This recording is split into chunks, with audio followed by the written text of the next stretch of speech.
आप सभी का बहुत बहुत स्वागत अभिनंदन है हमारे यूट्यूब चैनल में।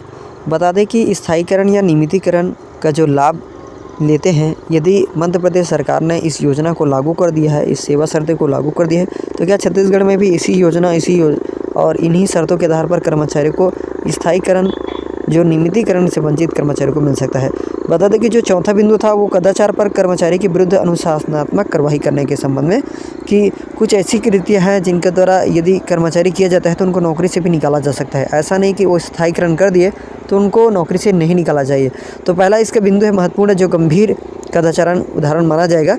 तो पहला बिंदु आता है न्यायालय द्वारा किसी मामले में दोषी पाया जाना और शासकीय संपत्ति की चोरी या गबन के संबंध में शासकीय कार्य निपटाने में घूस लेना, या अधिकारियों के जो आदेश की अवहेलना करना, या फिर कार्यस्थल में कार्य के दौरान जुआ खेलना, या फिर शासकीय कार्य के दौरान शराब पीना, हड़ताल में भाग लेना, शासकीय संपत्ति नष्ट करना, या बिना पूर्व सूचना के 10 दिन से लगातार अपने कार्य में अनुपस्थित रहना, अन्य कर्मचारियों को हड़ताल में भाग लेने के लिए उकसाना। तो ये जो बिंदु आती है वो गंभीर कदाचारण की श्रेणी में आती है, जिसके तहत कर्मचारियों को सेवा से हटाया जा सकता है। अब उसके बाद आता है दूसरा बिंदु, जो निम्नलिखित कृत्यों का लघु कदाचारण की श्रेणी में रखा गया है। ये तो गंभीर था कि इन कृत्यों से यदि कर्मचारी गुजरता है तो उनको नौकरी से तत्काल निकाला जा सकता है। अब दूसरा बिंदु आता है कि निम्न कृत्यों को लघु कदाचारण की श्रेणी में रखा जाएगा। पहला जो बिंदु आता है कर्तव्य पर विलंब से आना। हमारे जो ड्यूटी है वो 10 बजे है, और यदि हम 10 बजे से लेकर 10 बजे के बीच में नहीं आते हैं, यदि 11 बजे 12 बजे आते हैं, तो ये भी हमारे लिए एक खतरनाक साबित हो सकता है। दूसरा बिंदु है कि बिना सूचना के यदि हम अपने उच्च अधिकारी से 10 दिन से कम के भीतर अपने कर्तव्य में अनुपस्थित रहते हैं, अपने ड्यूटी में आते ही नहीं हैं, ये भी बहुत बड़ी गंभीर समस्या मानी जाती है। उसी प्रकार जो किसी कर्मचारी को मजदूरी से वसूली के दंड का भागी होना या उसकी मजदूरी का भुगतान नहीं किया जाएगा, तो इन सभी बातों को यदि हम ध्यान में देखें तो इन आधार पर भी कर्मचारियों को नौकरी से निकालकर अनुशासनात्मक कार्रवाई कर सकती है। पांचवा जो बिंदु आता है सेवा समाप्ति की। हर कर्मचारी को यही डर रहता है कि यदि हमें सरकार नियमितीकरण स्थायीकरण नहीं करती है तो कभी भी हमारी सेवा को समाप्त कर दी जाती है। तो ये हमारा पहला बिंदु है सेवा समाप्ति की। तो निम्नलिखित आधार पर किसी भी कर्मचारी की सेवा समाप्ति की जा सकेगी। अब वो कब समाप्त की जा सकेगी? कि यदि उस पद पर जिस पर की कर्मचारी कार्य कर रहा है और कार्य की आवश्यकता ना हो। जैसे कोई कर्मचारी अभी उस पद पर कार्यरत है वर्तमान में, लेकिन उस कर्मचारी के उस कार्य की आवश्यकता नहीं है, तो उस कर्मचारी को निकाल सकता है। दूसरी बात ये आती है कि यदि क्रमांक 4 के उप बिंदु क्रमांक 1 में यथा उल्लेखित आरोप सिद्ध हो जाते हैं, तो जिन बिंदु को हमने पढ़ा कि विलंब से आना, 10 दिन से अनुपस्थित रहना, या फिर अपने उच्च अधिकारी का बात न मानना, तो इन श्रेणी में भी कर्मचारी को हटाया जा सकता है।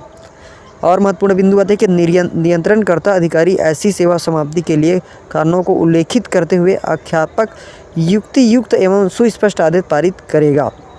अब बता दें कि उपरोक्त दिए गए निर्देशों का कड़ाई से पालन सुनिश्चित किया जाए। साथ ही दिनांक 7/10/2016 द्वारा जारी प्रपत्र एवं ऊपर उल्लेखित निर्देश अनुसार प्रत्येक विभाग इनके लिए सेवा शर्तें नियम तैयार करने की कार्रवाई करे। तो इन सभी नियम एवं सेवा शर्तें यदि लागू करती है शासन, तो उसके पक्ष के आधार पर कर्मचारियों का स्थायीकरण होगा और उनका सेवा समाप्ति भी हो सकता है। और ये जो बिंदु है, जो कर्मचारी इन परिस्थितियों से गुजरता है तो उन कर्मचारियों को भी नौकरी से निकाल सकता है।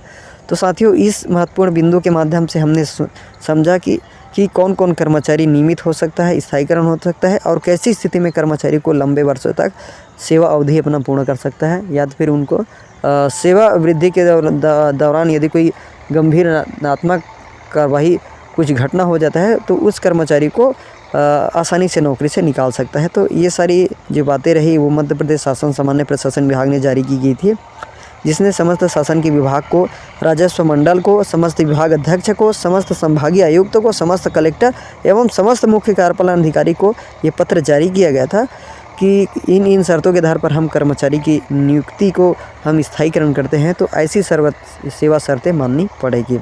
तो ये तो बहुत महत्वपूर्ण रही दैनिक वेतनभोगी कर्मचारी के लिए। और बताना चाहूँगा कि छत्तीसगढ़ में भी बाकी राज्यों की तरह छत्तीसगढ़ में भी ये स्कीम, ये सेवा शर्तें लागू हो सकती है, क्योंकि सरकार चाहती है कि कर्मचारियों का जो कुछ ना कुछ तो कार्य हमें करना है, उनका सकारात्मक रास्ता निकालना है, पहल निकालना है। वेतन बढ़ा दिए, लेकिन वेतन बढ़ाने से कर्मचारियों का काम नहीं चलता, बल्कि उनको सुरक्षा प्रदान चाहिए जो एक नियमित कर्मचारी को लाभ मिलता है, जैसे कि NPS, राष्ट्रीय पेंशन सुरक्षा योजना, सेवा अवधि के दौरान कई सारे जो सुविधाएं जो नियमित कर्मचारी को मिलते हैं, वो सुविधाएं यदि छत्तीसगढ़ सरकार दे सकती है तो कर्मचारियों के लिए बहुत ही बड़ा सौभाग्य की बात होगा कि जो कर्मचारी सोचते थे उनका जो सपना है वो पूरा हो जाएगा।